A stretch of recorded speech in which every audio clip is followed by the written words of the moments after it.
ಸ್ನೇಹಿತರೆ, ITI pass ಆದಂತ ವಿದ್ಯಾರ್ಥಿಗಳಿಗೆ ಗುಡ್ ನ್ಯೂಸ್ ಅಂತಾನೆ ಹೇಳ್ಬೋದು. ಯಾಕಂತಂದ್ರೆ BHEL ಅಲ್ಲಿ ಸುಮಾರು 515 ಪೋಸ್ಟ್ಗಳನ್ನ ನೇಮಕಾತಿ ಮಾಡಿದ್ದಾರೆ. ಆ ನೇಮಕಾತಿ ಸಂಬಂಧಪಟ್ಟಂತೆ ನಾನು ಪ್ರತಿಯೊಂದು ಡೀಟೇಲ್ಸ್ ಅನ್ನ ಹೇಳ್ತಾ ಹೋಗ್ತೀನಿ. ಈ ವಿಡಿಯೋ ಯಾವುದೇ ಕಾರಣಕ್ಕೂ ಸ್ಕಿಪ್ ಮಾಡ್ದಂಗೆ ನೋಡಿ ಸ್ನೇಹಿತರೆ. Congratulation brother, congratulation.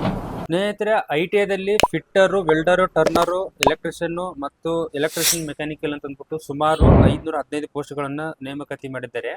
ಈ ನೇಮಕಾತಿಗೆ ಸಂಬಂಧಿಸಿದ ಏಜ್ ಲಿಮಿಟ್ ಅನ್ನ ನೋಡೋದಾದ್ರೆ ಜನರಲ್ EWS ಕ್ಯಾಟಗರಿಗೆ 27 ವರ್ಷದ ಒಳಗಡೆ ಇರಬೇಕು. OBC ಕ್ಯಾಟಗರಿ ಹೊಂದಿರುವಂಥ ವಿದ್ಯಾರ್ಥಿಗಳು 30 ವರ್ಷ ಒಳಗೆ ಇರಬೇಕು.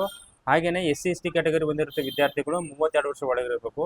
ಈ ಏಜ್ ಒಳಗೆ ಇರುವಂಥ ವಿದ್ಯಾರ್ಥಿಗಳು ಈ ಅಪ್ಲಿಕೇಶನ್ಸ್ ಅನ್ನ ಹಾಕಬಹುದು.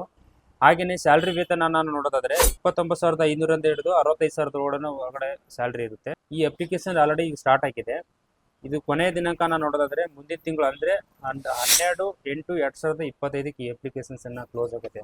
ಆಗಸ್ಟ್ 12ನೇ ತಾರೀಕು ಅಪ್ಲಿಕೇಶನ್ಸ್ ಅನ್ನ ಕ್ಲೋಸ್ ಆಗುತ್ತೆ.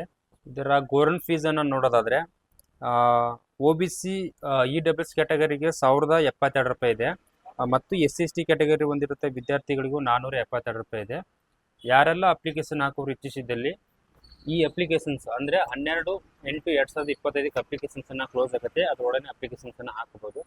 ಮುಂಬರುವಂತೆ ಎಲ್ಲ ಇದೇ ತರ ನೋಟಿಫಿಕೇಶನ್ಗಳಿಗಾಗಿ ನನ್ನ ಇನ್ಸ್ಟಾಗ್ರಾಮ್ ಮತ್ತು ನನ್ನ ಯೂಟ್ಯೂಬ್ ಚಾನಲ್ಗೆ ಸಬ್ಸ್ಕ್ರೈಬ್ ಮಾಡ್ಕೊಳ್ಳಿ ಮತ್ತು ನನ್ನ ಇನ್ಸ್ಟಾಗ್ರಾಮ್ ಚಾನಲ್ನ ಫಾಲೋ ಮಾಡ್ಕೊಳ್ಳಿ ಸ್ನೇಹಿತರೆ. ಯಾಕಂದರೆ ಪ್ರತಿಯೊಂದನ್ನು ಗೌರ್ಮೆಂಟ್ ಜಾಬನ್ನು ಇದೇ ಥರನೇ ನಾನು ಅಪ್ಡೇಟ್ ಮಾಡ್ತಾ ಇರ್ತೀನಿ.